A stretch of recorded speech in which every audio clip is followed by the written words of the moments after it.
Look at see the page number 44, lesson number 1.5, Mrs. Addis. Shelley K. Smith was an English novelist and poet. Many of her novels were set in the borderlands of Sussex and Kent in the English regional tradition. Shelley K. Smith या एक English कादंबरीकार आणि कवयित्री आहेत. Many of her novels were set in the borderlands of Sussex and Kent in the English regional tradition. त्यांच्या बऱ्याचशा कादंबऱ्या ह्या ससेक्स या भागावरती आधारित आहेत किंवा रेखाटलेल्या आहेत. Her book the end of the house of Alard became a best seller.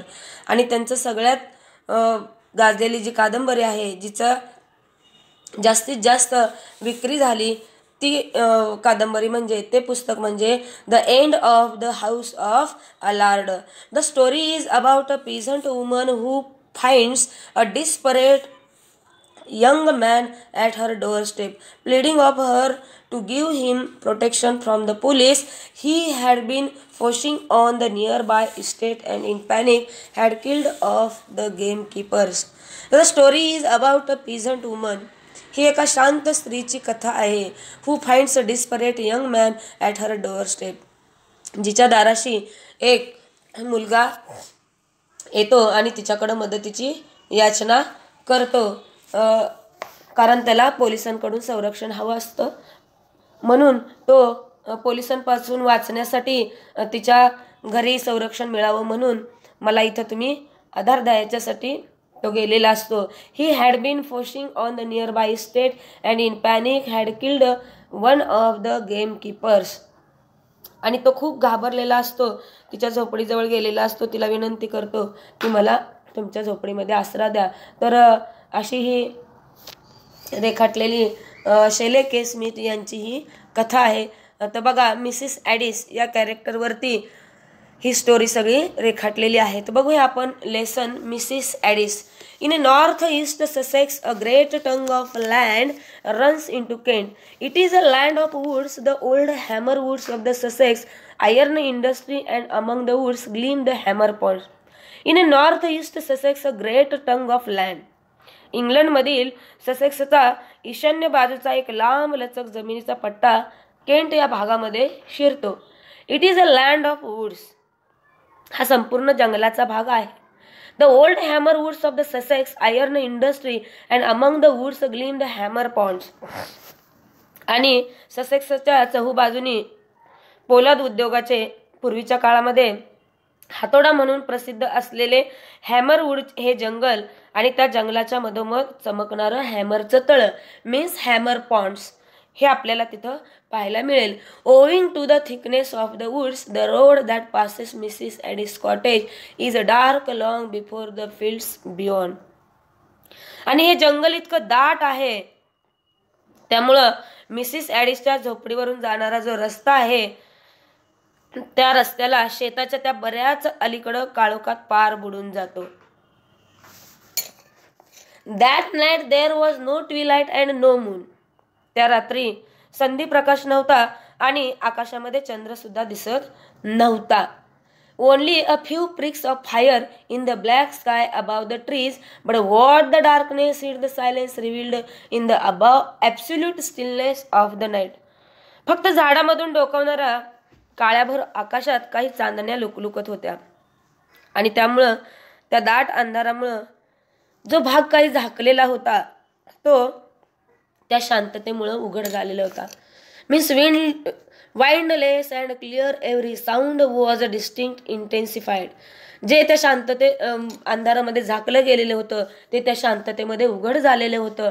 The distant bark of a dog at Delmondon sounded close at hand, and the man who walked on the road could hear the echo of his own footsteps following him like a nail. परंतु त्या शांत काळोख्या रात्री प्रत्येक आवाज हा स्पष्ट आणि तीव्रपणे ऐकायला येत होता. जसं the distant bark of a dog at Delmonden sounded close at hand. अगदी हाताशी जवळच डेल्मंडन मधल्या कुत्र्याच्या भुंकण्याचा आवाज जो दूर लांब कुठं कुत्री भुंकत होती, परंतु तो अगदी हाताशी जवळ ऐकायला येतोय असं वाटत होतं. And the man who walked on the road could hear the echo of his own footsteps following him like a nail. असं वाटत होतं आणि रस्त्यावरून चालणाऱ्या त्या माणसाला स्वतःच्या पावलाचा आवाज हा प्रतिध्वनी म्हणजे पुन्हा पुन्हा त्याला त्याच्याच पावलांचा आवाज त्याच्या कानावरती ऐकायला येत होता. जसं की काय काय म्हणून वाटत होतं त्याला त्याच्या पावलांचा आवाज, here the eco of his on footsteps following him like a nail. आणि जणू काय मृत्यूसूचक घंटानादाप्रमाणे त्या पावलांचा आवाज आपला पाठलाग करतोय असं त्याला ते भासत होतं.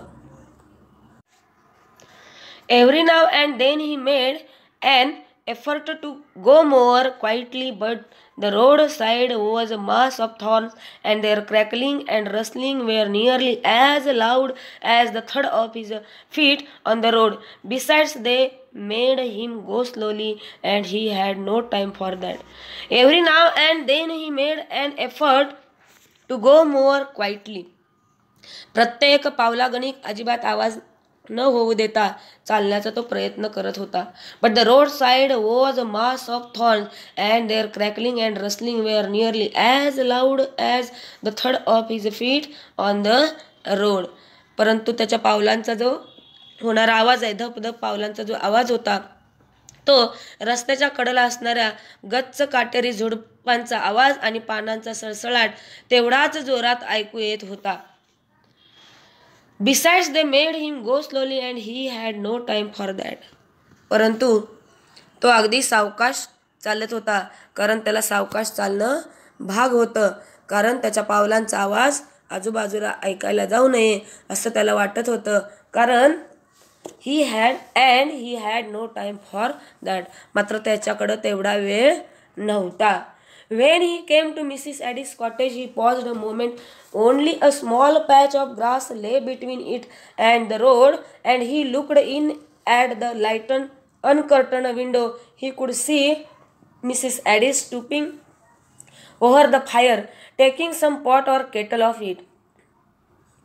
When he came to Mrs. Addis's cottage, Mrs ॲडिसच्या छोट्या घराजवळ आल्यावर, म्हणजे त्या झोपडीजवळ आल्यावर तो क्षणभर थांबला, थबकला.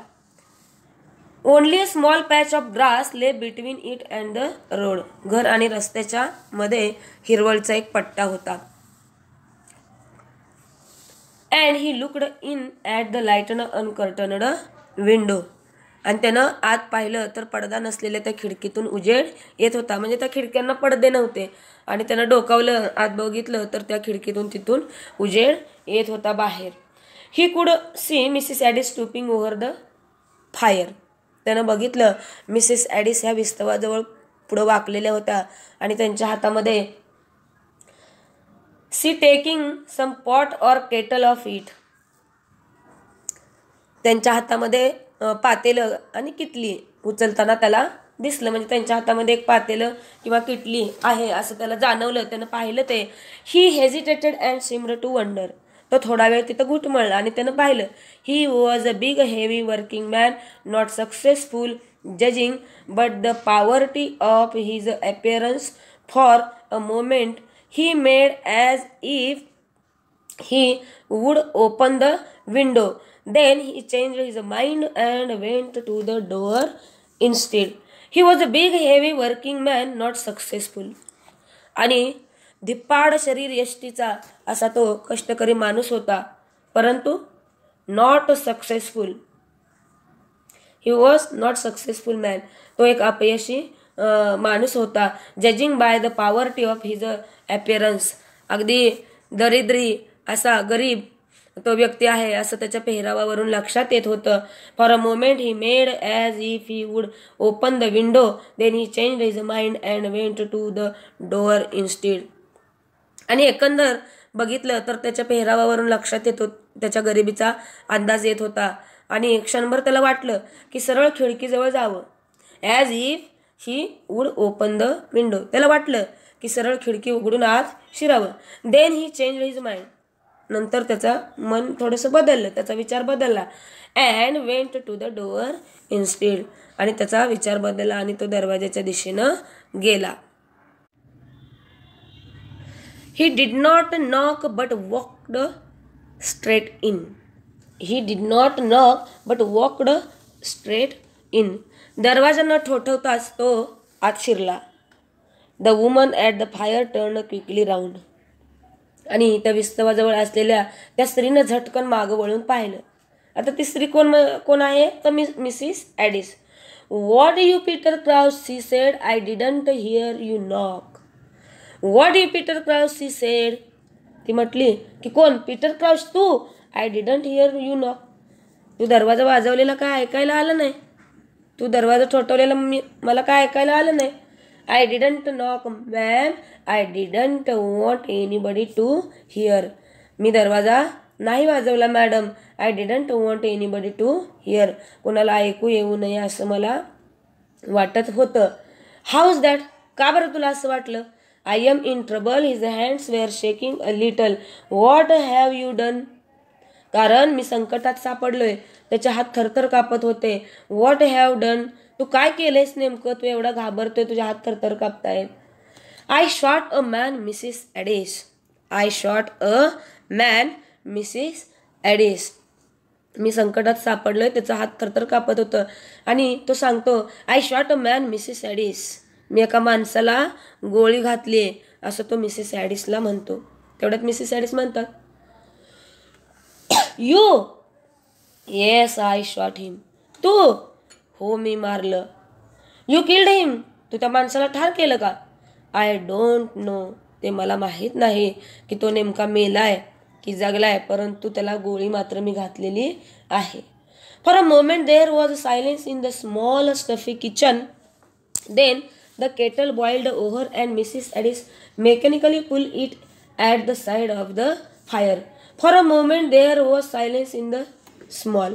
क्षणभर त्या लहानशा कोंदट स्वयंपाकघरामध्ये सन्नाटा पसरला, म्हणजे सगळीकडे शांतता पसरली.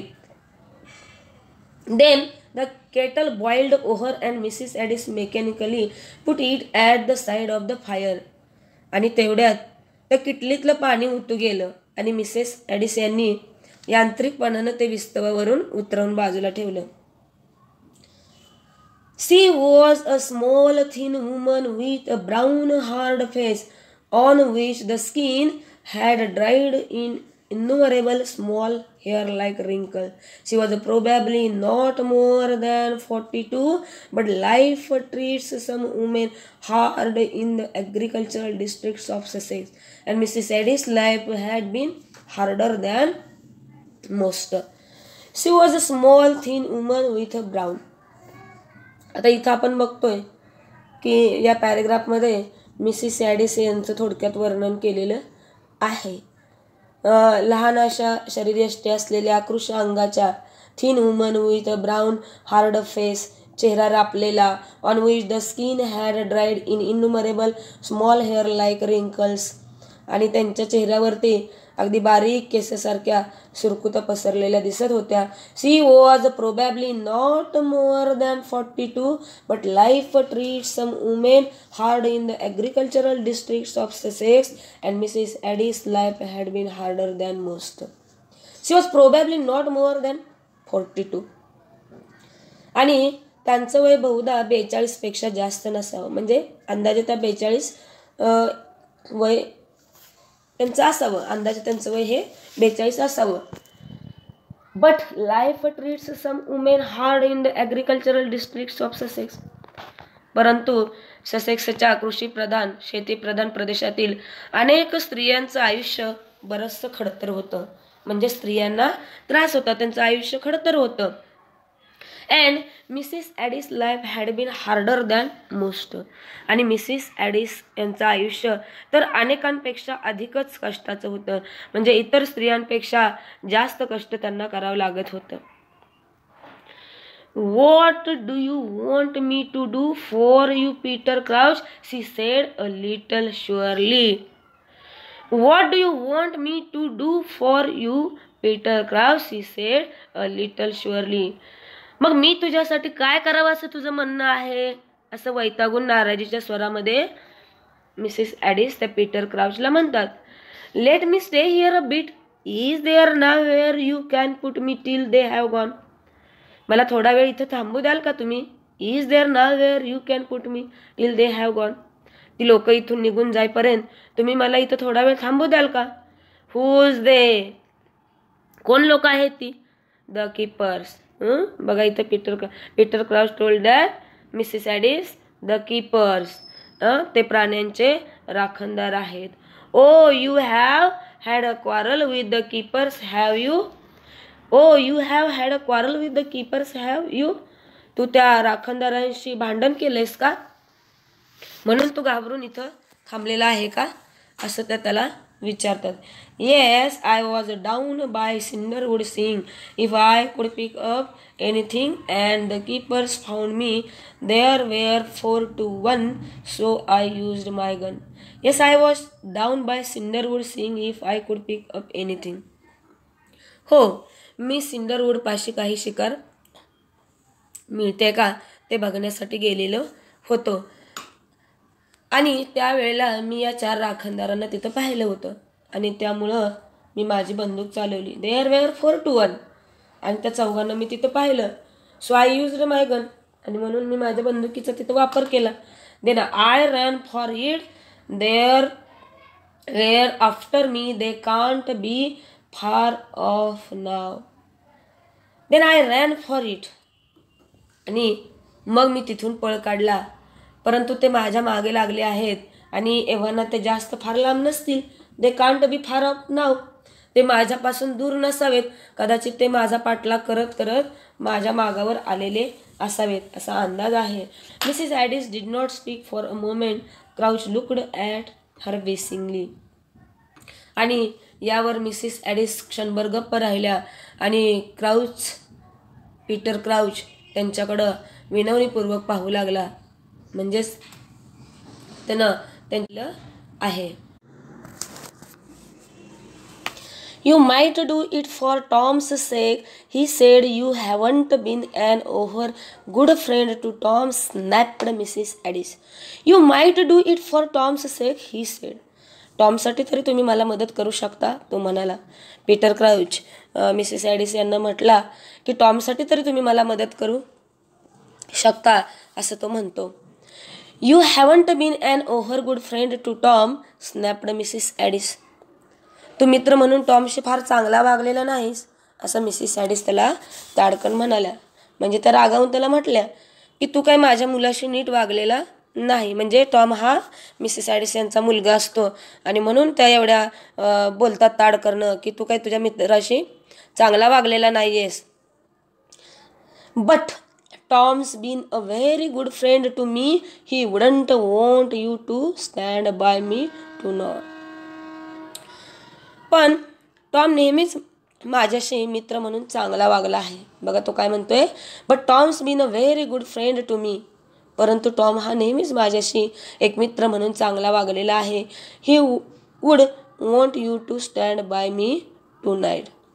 आणि आज तुम्ही माझ्या पाठीशी उभं राहावं असं त्याला वाटेल की त्याच्या आईनं आपल्या मित्राला मदत करावी असं त्याला वाटेल. आणि म्हणून पीटर क्राउच म्हणतोय he would want you to stand by me tonight. आज तुम्ही माझ्या पाठीशी उभं राहावं असं त्याला वाटेल. Well, I want to say he wouldn't, for Tom always thought better of you than you deserve. Maybe you can stay till he comes home tonight. Then we can hear what he says about it.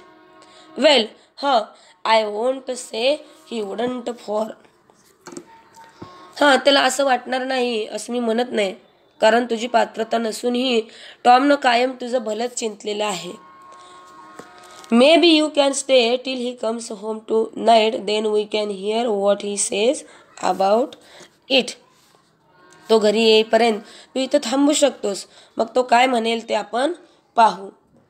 He will be up at work for an hour yet and then course. कामावरून परत यायला त्याला अजून तासभर तरी अवकाश आहे आणि त्या तोवर इथला तुझा धोका टळलेला असेल.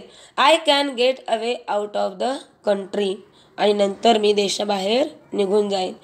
कामावरून त्याला यायला अजून एक अवकाश 1 तासभर अवकाश आहे आणि तोपर्यंत माझ्यावरचा हा धोका टळेल असं मला वाटतंय आणि त्यानंतर मी मात्र देशाबाहेर निघून जाईन. Where will you go? Where will you go? तू कुठं जाणार? I don't know. मला माहीत नाही की मी कुठं जाणार आहे. There is time to think of that. आणि त्याबद्दल विचार करायला थोडा वेळ आहे. Well you can think of it in here, she said dryly, opening a door which led from the kitchen into the small shed at the back of the cottage. They will never guess you were there, especially if I tell them I haven't seen you tonight. Well, you can think of it in here. ठीक आहे, इथं आहेस तोवर विचार करून ठेव. आणि या झोपडीच्या पाठीमागच्या बाजूला असलेल्या त्या छोट्याशा पडवीमागं स्वयंपाकघराचं मागचं दार उघडत त्याला वृक्षपणानं म्हटल्या की ठीक आहे, तोपर्यंत तू विचार करून ठेव.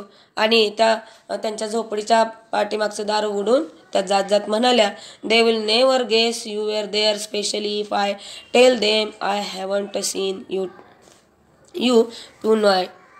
तू इथं आहेस हे अजिबात त्यांना कळणार नाही. विशेषतः मी आज रात्री तुला पाहिलंच नाही असं त्यांना मी सांगेन, असं मिसेस ॲडिस म्हणतात.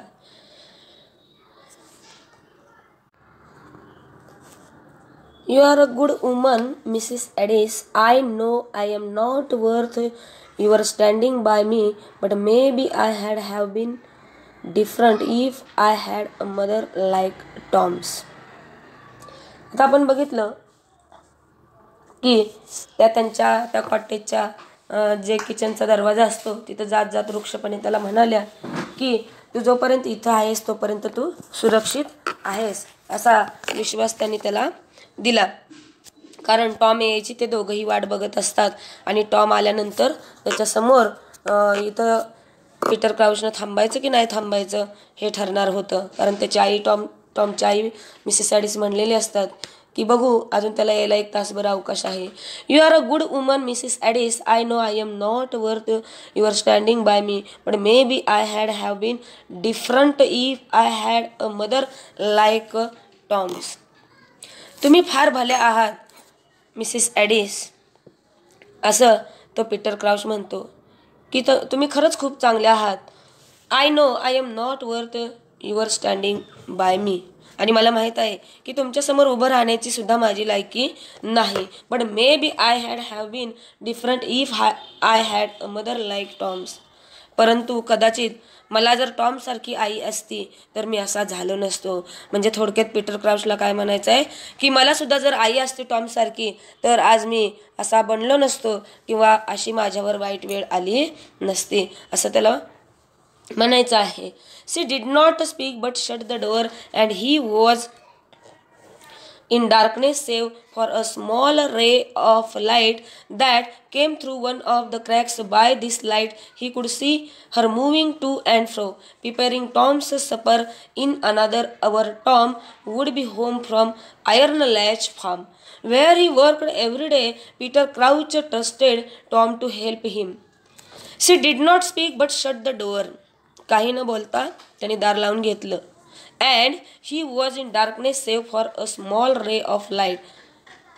आणि त्या दरवाजाच्या फटीतून येणाऱ्या उजेडाच्या बारीकशा तिरपेच्या आसऱ्यानं तिथल्या अंधारामध्ये तो थांबला. Through one of the cracks, म्हणजे छोटीशी जी तिरीप होती त्या तिरपेमधून तो पाहत होता. By this light he could see her moving to and fro. तेवढ्या उजेडात टॉमसाठी स्वयंपाक करताना होणारी त्यांची हालचाल तो पाहत होता. म्हणजे मिसेस ॲडिस स्वयंपाक करत होत्या आणि तेवढ्या उजेडामधून त्यांची जी होणारी हालचाल आहे ती तो बघत होता. In another hour Tom would be home from Iron Latch Farm where he worked every day. आणि टॉम रोज आयर्न लॅच फार्मवर कामाला जायचा. Peter Crouch trusted to help him. आणि तिथून Tom would be home from Iron Latch Farm where he worked every day. आणि तिथून त्याला यायला 1 तासभर वेळ लागायचा घरी परतायला.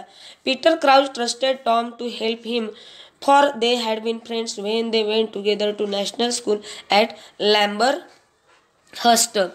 आणि तो आपल्याला नक्कीच मदत करेल असं पीटर क्राउचला विश्वास होता, कारण ते दोघंजण लॅम्बरहर्स्ट नॅशनल स्कूलला जात असल्यापासूनचे मित्र होते आणि दोघांचे स्वभाव व्यवसाय इतके भिन्न असून सुद्धा त्यांची मैत्री अजून टिकून होती.